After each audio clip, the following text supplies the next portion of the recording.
Salut, c'est Steph. Bienvenue dans cette nouvelle vidéo dans laquelle on va réaliser des bulles entièrement procédurales et qui peuvent être animées, vous allez voir. Mais avant tout, je voulais d'une part vous remercier pour toutes vos réactions sur ma dernière vidéo un peu hors série sur mon TSA. Ça fait chaud au cœur et je voulais simplement aussi vous dire que vous pouvez librement télécharger mon pack procédural qui contient un outil pour enlever toutes les répétitions de vos textures comme vous pouvez le voir sur ces images, et également une texture d'écaille pour l'utiliser dans vos projets de matériaux procéduraux qui peuvent notamment être utilisés pour faire des écailles de serpent ou peu importe. Ça c'est à vous de voir et c'est en téléchargement libre, donc n'hésitez pas, le lien est dans la description. Et sur ce, je vous embarque pour réaliser ces bulles entièrement procédurales. On va commencer par configurer la scène comme d'habitude. Donc on va commencer par activer l'extension dont on a toujours besoin pour faire les matériaux. Donc pour ça vous allez dans Edit Preferences, dans l'onglet Add-on, vous activez notre Wrangler qui est ici en le cochant tout simplement. Pensez bien à activer Cycle qui est ici, donc dans Render Properties. Ici au lieu d'IV vous passez sur Cycle si ce n'est pas déjà fait. Et vous passez bien sur GPU au lieu de CPU pour que ce soit votre carte graphique qui gère l'affichage au lieu de votre processeur.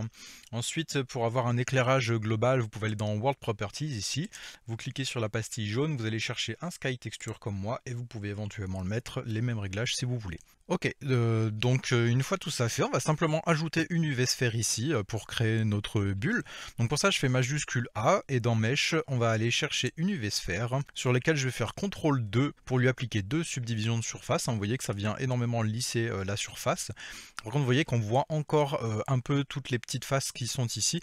Donc pour supprimer tout ça, pour venir lisser un peu tout ça, on va faire un clic droit Shade Smooth dessus et vous voyez que ça nous règle le problème. Ensuite on va aller dans l'espace de travail Shading qui est ici, on va pouvoir commencer à travailler. Donc là je vais simplement me mettre sur Cycle en cliquant sur le bouton qui est ici, donc ça me met en aperçu sur Cycle. Ensuite si vous voulez, donc là ça nous affiche le Sky Texture en arrière-plan. Si vous voulez l'enlever, vous pouvez retourner dans les propriétés de rendu ici, simplement aller dans Film et vous pouvez cocher transparente et là vous voyez que ça nous passe sur un arrière-plan transparent. Ça nous garde la luminosité globale, donc ça c'est pas de souci. Par contre ça enlève l'affichage de l'arrière-plan. Ok, donc on va simplement cliquer sur New ici pour créer un nouveau matériau que vous pouvez renommer ici. Donc on peut simplement le renommer en bulle si jamais. Et donc je vais vous montrer la première méthode. Donc la première méthode, c'est une méthode plus classique qu'on utilise depuis un moment pour créer de l'iridescence et puis pour faire cet effet de bulle. Et dans un deuxième temps, je vous montrerai comment faire avec la nouveauté de Blender. Donc simplement, on va ajouter un nœud layer weight. Donc pour ça, je fais majuscule A dans Search. On va aller chercher un layer weight que je peux placer à peu près ici. Ensuite, on va le relier directement à la sortie facing dans notre alpha ici. Donc l'alpha simplement, ça va gérer l'opacité en fait de notre surface. Et donc là, vous voyez que au centre, eh bien, on a une opacité à 0.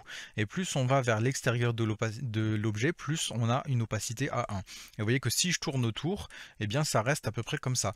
Et donc là, le blend, donc pour faire le mélange, eh bien, on va pouvoir réduire cette donnée-là pour élargir, si vous voulez, ce centre où l'opacité est à 0 et donc créer un peu plus cet effet de bulle que l'on recherche. Donc on va se mettre à une donnée assez faible.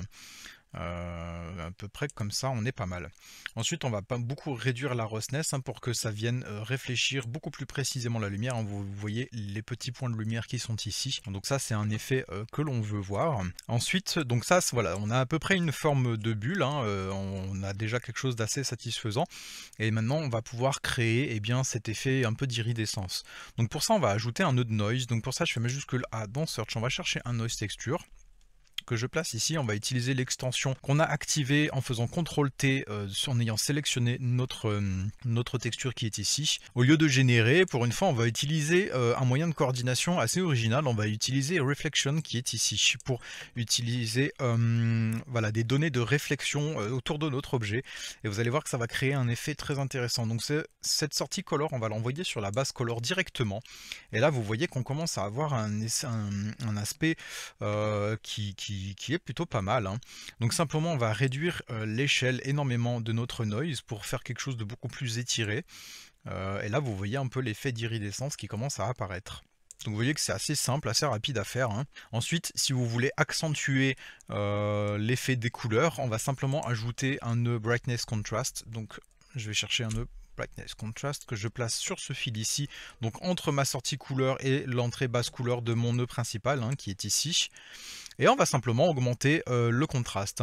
Donc si vous voulez bouger les valeurs assez doucement pour pas aller trop vite dans des valeurs exagérées, vous voyez que là on va très vite sur des valeurs exagérées, et bien vous pouvez garder appuyé majuscule, faire un clic gauche sur la valeur et l'étirer simplement doucement sur le côté. Là vous voyez que ça le fait de manière assez douce. Et là vous voyez qu'on a un effet d'iridescence qui est plutôt très sympa.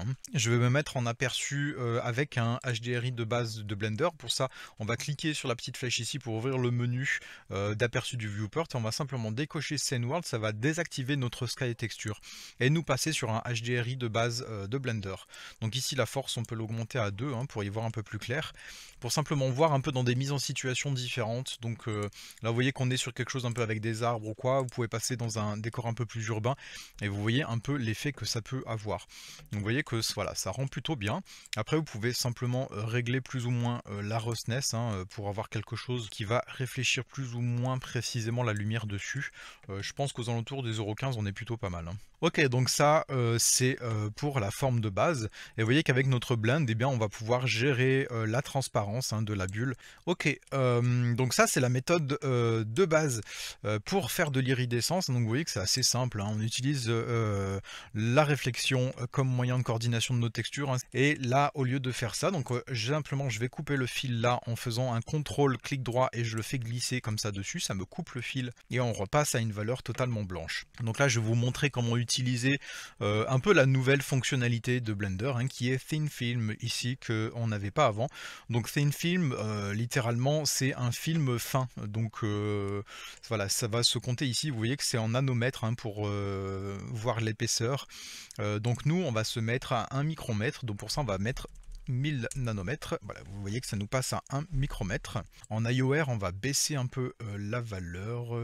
Je crois que 1,14 était pas mal. Et vous voyez qu'on commence à apercevoir légèrement. Alors, elle est moins probante, cette technique-là, je trouve. On voit moins l'effet. Il faut qu'on une couleur de base qu'on vienne baisser la luminosité. Donc simplement vous cliquez sur cette valeur là et vous venez baisser un peu la luminosité. Vous voyez qu'on va mieux la voir. Vous voyez que c'est un peu plus probant, mais c'est vrai que honnêtement je préfère la méthode d'origine. Vous voyez qu'en bougeant le blend on va la voir plus ou moins. On va avoir besoin peut-être de l'élargir un peu plus et de baisser un peu plus la valeur ici. Et là vous voyez qu'on a un effet un peu plus probant. Voilà, donc c'est un deuxième moyen de faire de l'iridescence. Vous voyez avec notre bulle.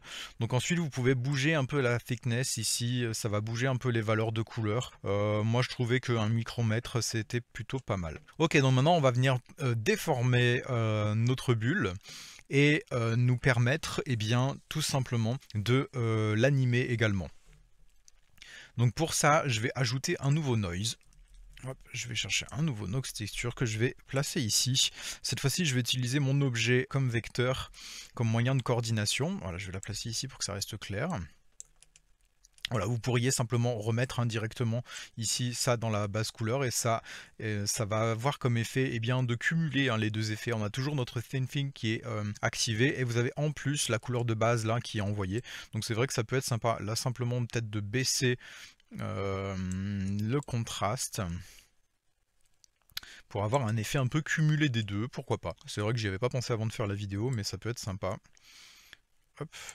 Voilà. Ok, donc maintenant on va venir déplacer tout ça. Donc on va ajouter un autre displacement. Pour ça je fais majuscule A dans Search, on va aller chercher un displacement que je vais venir placer ici sous mon nœud principal et je vais envoyer, on va pouvoir prendre la sortie facteur ici qui est en noir et blanc au lieu de la sortie couleur et l'envoyer dans la hauteur de notre displacement et envoyer la sortie de notre displacement sur notre objet. Donc là vous voyez que ça fait quelque chose de plutôt étrange pour plusieurs raisons. Déjà notre noise a une valeur trop grande des gels ici, donc on va devoir bouger ça et simplement on va devoir activer le displacement parce qu'ici pour l'instant on est en bump only. Donc pour ça on va aller dans Material Properties qui est ici, dans Settings ici au lieu de bump only, vous voyez sur la surface on va simplement activer Displacement and Bump. Voilà, là vous voyez que bon, notre valeur étant trop forte, ça fait quelque chose d'assez étrange. Donc là simplement on va prendre la valeur d'échelle ici. Donc pour rappel on va appuyer sur majuscule qu'on va garder appuyé.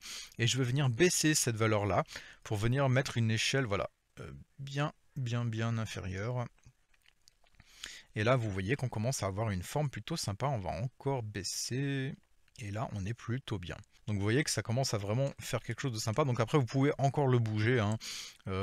Encore baisser éventuellement si vous voulez quelque chose. Voilà, là on est plutôt bien. Et on va pouvoir passer, donc ici vous voyez qu'on est en 3D. On va simplement passer en 4D pour ajouter une valeur W ici. Donc cette valeur W en fait va garder la même configuration que vous avez sur votre noise. Et simplement ça va venir les bouger tout simplement. Donc ce qui va nous permettre d'animer. Vous voyez que si je prends cette valeur là et que je la bouge doucement, eh bien ça anime ma bulle. Voilà, donc pour ça, pour l'animer, donc je vais repasser à 1. Donc c'est un peu une valeur seed hein, en anglais. Voilà, donc maintenant je vais simplement afficher une timeline pour pouvoir faire l'animation. Donc pour ça, je vais me mettre dans le coin inférieur droit ici. Vous voyez que ça m'affiche une petite croix. Donc je fais un clic gauche dessus que je garde appuyé et hop, je tire vers le haut. Vous voyez que ça vient me tirer un nouveau panneau ici. Et dans ce panneau-ci, eh bien je vais aller chercher une timeline qui est ici. Voilà. Donc vous voyez qu'ici, donc ça nous ouvre une timeline. Donc vous voyez qu'ici, je suis à la première frame, hein, la première image. Donc là, ici, je vais me mettre sur mon W et je vais appuyer.